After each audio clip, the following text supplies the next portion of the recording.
దేవుని పరిశుద్ధ నామానికి మహిమ కలుగునుగాక. యేసయ్య పరిశుద్ధుడు, పరిశుద్ధుడు, పరిశుద్ధుడు. మనల్ని పవిత్రంగా, పరిశుద్ధంగా జీవించమన్నాడు. ఆయన ఈ లోక పాపాన్ని మోసుకుని వెళ్ళడానికి దేవుని గొర్రెపిల్లగా వచ్చాడు. వచ్చి మనల్ని తన రక్తం ఇచ్చుకొని మనల్ని పరిశుద్ధపరిచి పవిత్రపరిచాడు. నిర్గమకాండము 40 అధ్యాయము 34 వచనము. యెహోవా తేజస్సు మందిరమును నింపెను. అప్పుడు మేఘము ప్రత్యక్ష గుడారమును కమ్మగా యెహోవా తేజస్సు మందిరమును నింపెను. యెహోవా తేజస్సు మందిరమును నింపింది. మనకి అతి పరిశుద్ధమైన స్థలములోకి వెళ్ళినప్పుడు యాజకులు సంవత్సరానికి ఒక్కసారి వెళ్ళేవారు, ఒక క్రమంగా వెళ్ళేవారు. మొదటి సమూయేలు రాసిన పత్రిక 17వ అధ్యాయము 17వ వచనము. మొదటి సమూయేలు రాసిన పత్రిక 17వ అధ్యాయము 17వ వచనంలో దావీదు తన భోజనము తీసుకుని వెళ్ళమన్నాడు. అన్నలకి భోజనం తీసుకుని వెళ్ళమన్నాడు. అలా అన్నలకి భోజనం తీసుకుని వెళ్ళమన్నప్పుడు 40 దినాల నుంచి అక్కడ సవాల్ జరుగుతుంది. గొల్యాతు గొప్ప బలశాలి. 40 రోజులు ఇశ్రాయేల్ని, సౌలుని, సేనాధిపతుల్ని, సహస్రాధిపతుల్ని ఇబ్బంది పెడుతున్నాడు. మీ దగ్గర నుంచి ఒకళ్ళు రండి, మా దగ్గర నుంచి ఒకళ్ళు వస్తాము.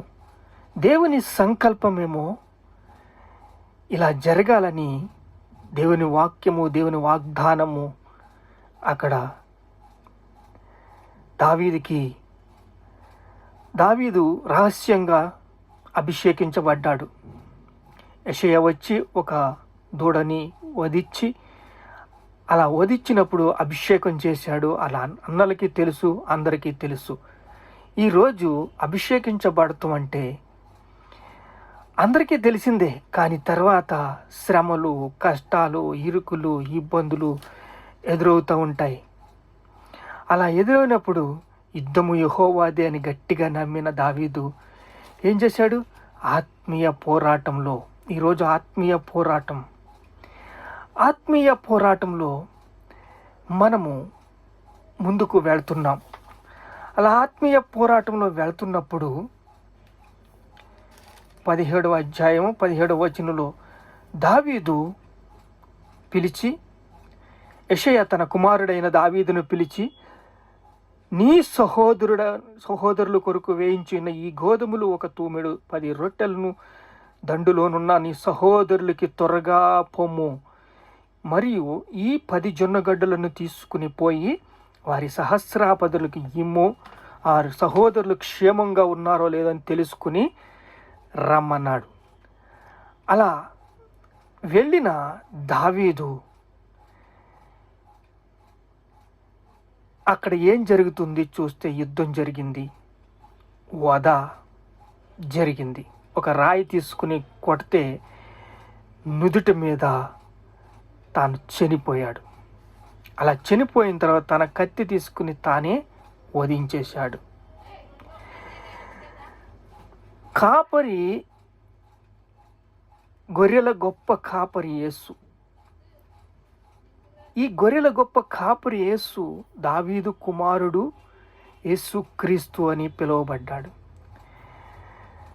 యేసుక్రీస్తు అని పిలువబడి, చూడండి, కాపరి ముందు దావీదు కుమారుడైన యేసుక్రీస్తు అని. దావీదు గాయకుడు, గొప్ప కవి, వీణ వాద్యములతో నేర్పరి. యెరూషలేమును రాజధానిగా చేసుకుని పరిపాలించాడు. యేసుక్రీస్తు ముందుగా పంపించిన వ్యక్తి దావీదు. తాను తప్పిపోయిన గొర్రె వంటి వాడిని అని పోల్చుకుని పశ్చాత్తాపడి పాపములో పవిత్రంగా జీవించాడు. పశ్చాత్తాపడగానే తాను ఎన్నో శ్రమలు అనుభవించి, ఎన్నో కష్టాలు అనుభవించి తాను యుద్ధము జయించాడు. యుద్ధము జయించడానికి పాపాలు ఒప్పుకున్నాడు, పశ్చాత్తాపడ్డాడు.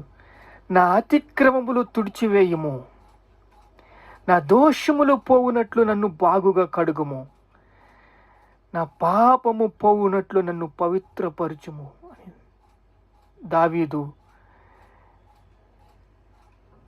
పశ్చాత్తాపడ్డాడు.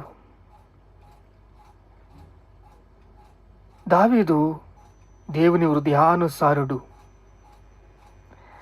అంటే ఒకే ఒక వ్యక్తి దేవుడు ఉదయానుసారుడు అని పిలువబడ్డాడు. మనమందరూ ఆత్మీయ పోరాటం చేస్తున్నాం, నిరంతరము దేవుని ఆదరణ పొందుతున్నాం, యుద్ధం చేస్తున్నాం. మేము పోరాడుచున్నది ఆకాశ దురాత్మ సమూహములతోనూ, ఈ లోకనాథునితోనూ, ప్రధానులతోనూ, అధికారులతోనూ మనం యుద్ధం చేస్తున్నాం. యుద్ధము ఘోరంగా జరుగుతుంది. జయము పొంది విజయము సాధించిన దావీదు రాజుగా అభిషేకించబడ్డాడు. రాజుకు యుద్ధము చేస్తాము, మనము కూడా యుద్ధం చేస్తున్నాం. జయము పొంది విజయము సాధించిన దావీదు రాజుగా అభిషేకించబడ్డాడు. ఎవరి మీద యుద్ధం చేశాడు? అమ్మోనీయుల మీద, అమోలికీయుల మీద, ఫిలిష్తీయుల మీద యుద్ధము చేసి తాను జయించాడు, జయశాలిగా వచ్చాడు. ఈరోజు మనం యుద్ధం చేస్తున్నాం, ఆత్మీయ పోరాటం చేస్తున్నాం, నిరంతరము దేవుని ఆదరణను పొందుకుంటున్నాం. ఆత్మీయ పోరాటము నడుమునకు దట్టి అనే సత్యము అనే దట్టి కట్టుకుని సత్యముగా జీవించాలి. మన కళ్ళును శుభ్రం చేసుకోవాలి, మన నోటిని శుభ్రం చేసుకోవాలి. నీతి అనే మైమరుపు, నీతిగా జీవించాలి, యాక్టివ్గా జీవించాలి.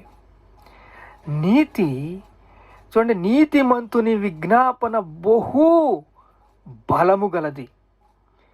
నీతి అనే మైమరుపుతో మనం ముందుకు సాగాలి.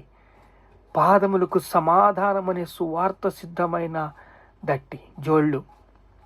అంటే సమాధానం ఉంటేనే ఈ పని చేయగలుగుతారు, ఓర్పు ఉంటేనే ఈ పని చేయగలుగుతారు.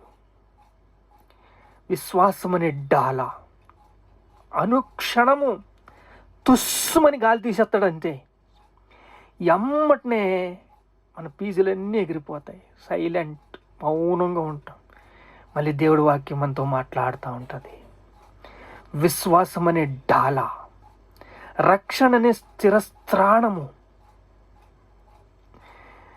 రక్షణ అనే స్థిరస్త్రాణము దేవుని వాక్యము, పరిశుద్ధాత్మ సహాయముతో దేవుని వాక్యాన్ని సమయానుసందర్భంగా దేవుని సన్నిధిలో మనం అడుగులు వేస్తున్నట్లయితే, ఆత్మీయ పోరాటం చేస్తున్నట్లయితే మనం ఓదార్చడానికి దేవుడు ప్రేమపూర్వకంగా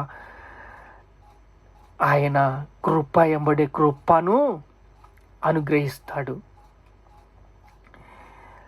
మనల్ని ప్రేమిస్తున్న దేవుడు మనల్ని కృపిస్తున్నాడు. ఈరోజు మన పోరాటము ఆత్మీయ పోరాటము. అంధత్వంగా జీవించకూడదు, తెలియదు అనకూడదు, బలహీనుణ్ణి అనకూడదు. మన బలహీనతలో దేవుని బలము, దేవుని శక్తి విడుదలవుతుంది. అలా విడుదలవునప్పుడు దేవుని ప్రేమ మనలో కనపడుతుంది.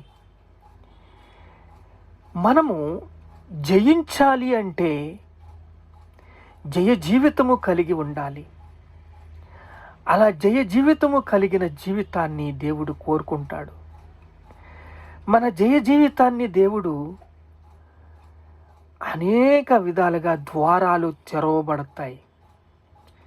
దావీదు జయించాడు. ఎన్నో పోరాటాలు, శ్రమలు, ఆటంకాలు, ఇరుకులు, ఇబ్బందులు, అదురు బెదురు లేని పోరాటం, ఆత్మీయ పోరాటం అనేక రీతిలుగా తాను ఇబ్బందులు పొందాడు, అనేక శ్రమలు పొందాడు.